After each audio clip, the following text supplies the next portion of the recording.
नमस्कार दोस्तों, बीपीएससी शिक्षक पीआरटी का आज एग्जाम समाप्त हो चुका है और कैसा पेपर था आप लोग रिव्यू भी देखे होंगे। तो काफी छात्रों का मानना है कि मॉडरेट था, कुछ छात्र कह रहे हैं कि इजी पेपर था, कुछ कह रहे हैं कि मैथ और रीजनिंग बहुत इजी था, बाकी करंट वगैरह थोड़ा सा घुमावदार पूछ दिया था।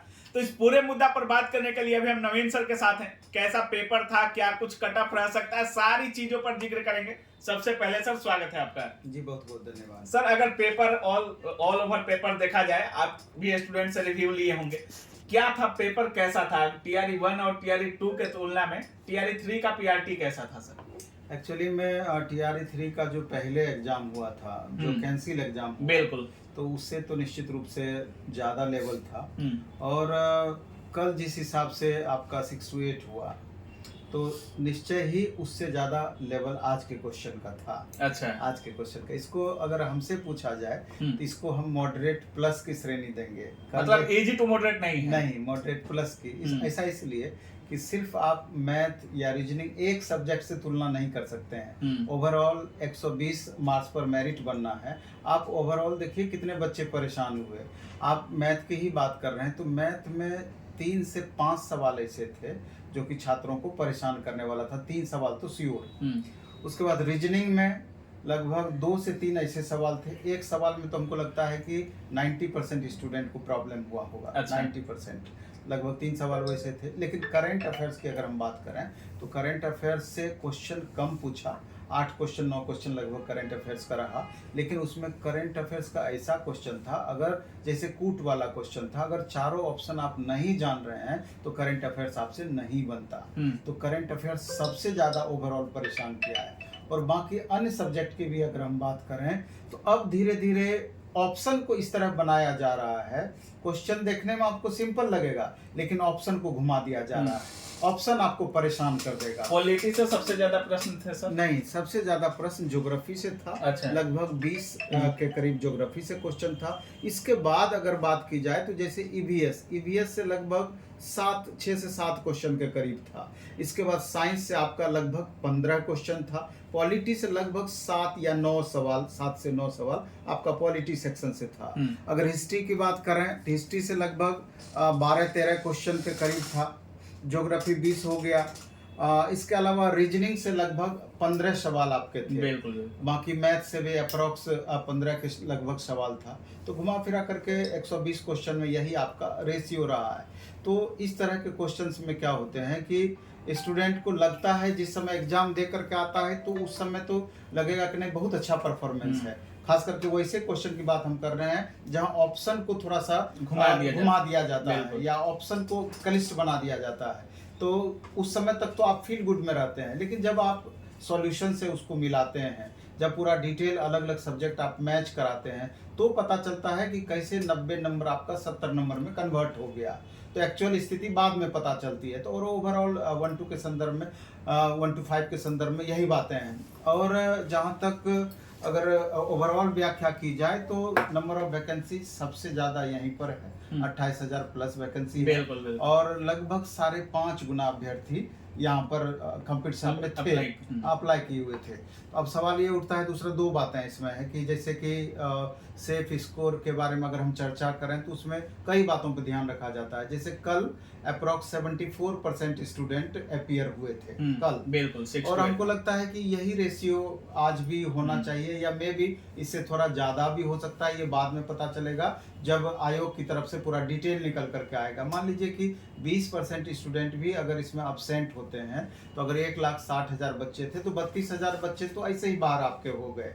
तो उस हिसाब से 1,30,000 35,000 के करीब स्टूडेंट 1,30,000 के करीब बचते हैं। तो अब 1,30,000 में 28,000 आपको लगभग रिजल्ट ही देना है। तो आप यूँ भी समझिए कि कोई भी कंपटीशन होता है 30 से 40% ऐसे बच्चे होते हैं जो कि एकदम सीरियस होते हैं, जिनके बीच में आपस में कंपटीशन बहुत ज़्यादा होता है। और 30, 40, 50% ऐसे छात्र होते हैं, चलो फॉर्म भर देते हैं, हमारे पास क्वालिफिकेशन है, बहुत सीरियस नहीं होते हैं। या अभी भी जो लास्ट मोमेंट तक हम टेस्ट लेते रहे तो लास्ट मोमेंट तक भी 10-20% ऐसे अभ्यर्थी थे कि जो कि मिनिमम क्वालिफाइंग मार्क्स जो था उसको पार नहीं कर पा रहे थे। तो 20% अभ्यर्थी और आप निकाल दीजिए उससे, तो आप देख लीजिए कि 32 दूना 64,000 अभ्यर्थी तो आपका यूं ही निकल जाता है। तो उधर 50% अभ्यर्थी में 28,000 रिजल्ट आपका देना है। तो कंपटीशन लेवल तो इस लेवल से भी आप जांच कर सकते हैं कि किस कदर से डाउन होना है। इसलिए कोई स्टूडेंट को लगता है कि नहीं हमको 60 70 75 मार्क्स आ रहा है 1 to 5 में, तो और बिल्कुल परेशान है, तो अभी उनको घबराने की बिल्कुल भी ज़रूरत नहीं है। 1-2 दिन के बाद वो खुद समझें, जब सारा डिटेल आंकड़ा निकल करके बाहर आ जाएगा तो स्पष्ट हो जाएगा क्या 60 से 70 मार्क्स आपको सेफ जोन में रख रहा है या उससे बाहर आपको कर दे रहा है। लेकिन अभी अचानक ये बोलना बिल्कुल 60 से 70 मार्क्स या 60 से 70 परसेंटेज? नहीं, मार्क्स की हम बात कर रहे हैं, परसेंटेज की अभी बात नहीं कर रहे हैं। और अभी ये इसको मन नहीं समझना है कि हम कट ऑफ बता रहे हैं, हम ये आपको उदाहरण के लिए आपको ये बातें हम बता रहे हैं, क्योंकि जब एक्चुअल जैसे कि हम लोग जो जिस हिसाब से मूल्यांकन करते हैं कि अमुक एग्जाम का कितना सेफ स्कोर होना चाहिए, तो इस आधार पर मूल्यांकन करते हैं कि हम लगातार टेस्ट लेते रहें। हमको पता है कि अगर हमारे यहाँ 4000 बच्चे ऑफलाइन में टेस्ट दे रहे थे, तो इसमें जो अच्छे स्टूडेंट थे जिनको वहाँ बेहतर मार्क्स आ रहा था, तो इस एग्जाम में वो बच्चे कितना मार्क्स ला रहे हैं। तो एवरेज 100 200 500 स्टूडेंट के बीच से बात करके, 1000 स्टूडेंट से हम बात करके ये क्लियर कर पाते हैं कि अच्छे स्कोर बच्चे इतना स्कोर कर रहे हैं, उसके बाद इतना स्कोर हो रहा है। तो इससे आप एक आइडिया निकाल पाते हैं कि एवरेज कितना कट ऑफ इसका जा सकता है या कितने स्कोर तक को आप सेफ जोन में मान सकते हैं। ऐसे डायरेक्ट कोई भी चीज बोलना मेरे ख्याल से बिल्कुल मतलब क्वेश्चन का जो लेवल सार्थक भी नहीं होगा। क्वेश्चन का जो लेवल था वो मॉडरेट प्लस था और कट ऑफ थोड़ा डाउन रहने वाला है। अगर ओवरऑल अगर क्वेश्चन के लेवल की बात की जाए तो उसको आप मान सकते हैं मॉडरेट प्लस। पर्टिकुलर आप मैथ रीजनिंग से तय इसको नहीं कर सकते हैं।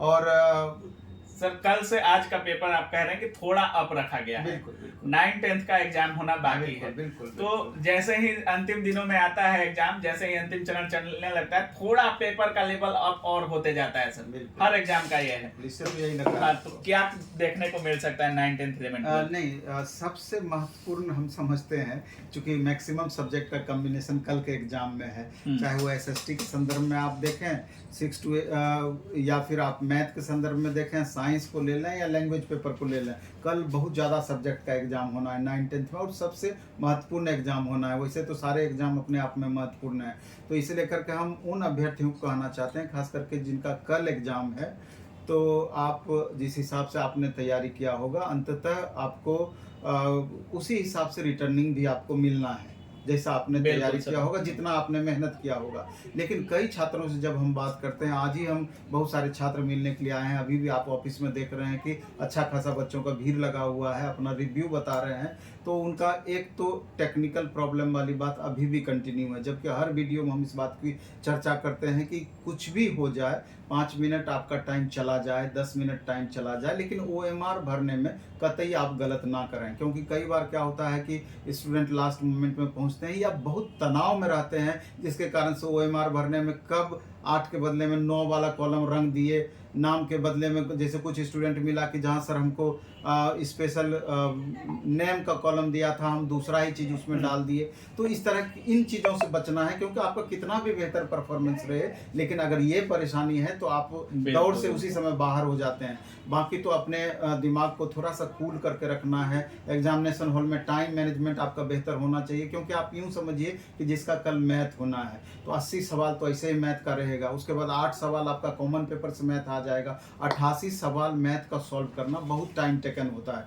इसलिए शुरू से आपका स्पीड और एक्यूरेसी दोनों आपका मेंटेन होना चाहिए। और 150 क्वेश्चन चारों ऑप्शन सहित आप देखें, क्योंकि कई बार क्या होता है पूरा ऑप्शन हम नहीं भी देखते हैं तो उससे गलती होने की संभावनाएं बढ़ जाती है। कई बार ऐसा होता है कि हिंदी में क्वेश्चन कुछ कह रहा है, इंग्लिश में क्वेश्चन कुछ कह रहा है, और अंतिम मान्य इंग्लिश को ही माना जाता है कि अंतिम इंग्लिश से ही आपका क्लियर होता है। इसलिए कभी भी उस तरह के क्वेश्चन में आपको कन्फ्यूजन लगे, तुरंत आप इंग्लिश उसका देखिए और उससे क्लियर करने का प्रयास कीजिए। साइंस वगैरह में तो कई सारे ऐसे हिंदी के टर्म होते हैं जो हमेशा परेशान करते हैं। उदाहरण स्वरूप आप ले लीजिए जैसे अबटू ग्रंथि, अब पता ही नहीं चलेगा कि ये अबटू ग्रंथि क्या है, जबकि आप उसके इंग्लिश में जाएंगे थायराइड जाएंगे, तो ये कॉमन सी बातें हैं। तो इसलिए करके इसका भी यूज करना चाहिए। 1 आध नंबर का फर्क आपको यहाँ से भी हो सकता है। बाकी तो ऑप्शन डी, ऑप्शन ई उपरोक्त में से, एक से अधिक उपरोक्त में से कोई नहीं, 10% स्टूडेंट का स्कोर यही कम करता है। तो 9th-10th में बहुत सारी ऐसी चीज़ें हैं कि जो कि स्कोर को प्रभावित करती है। अगर थोड़ा सा ध्यान दिया जाए तो 2-4 नंबर ही अगर आप बढ़ा पाए, यहाँ तो मार्क्स बराबर होने पे तो कंफर्म होता नहीं है, 2-4 मार्क्स का तो बहुत महत्व है। बहुत बहुत धन्यवाद सर। धन्यवाद आपका। तो बाकी आप सुन रहे थे, हमारे साथ नवीन सर थे और सर का साफ कहना है कि इस बार पिछले बार से या 6 to 8 से कहीं ना कहीं पीआरटी का जो पेपर था मॉडरेट प्लस बोल सकते हैं। 9-10th का जो आने वाला एग्जाम है उसका भी अनुमान यही लगाया जा सकता है कि थोड़ा सा लेवल अप देखने को मिल सकता है। बाकी सर जिस तरह से बताए हैं, बताए हुए रास्तों को फॉलो जरूर कीजिएगा। बाकी आप इस वीडियो के बारे में क्या कुछ सोच रहे हैं अपनी राय कमेंट सेक्शन में जरूर रखिएगा। आप देख रहे थे काबिल न्यूज। जय हिंद।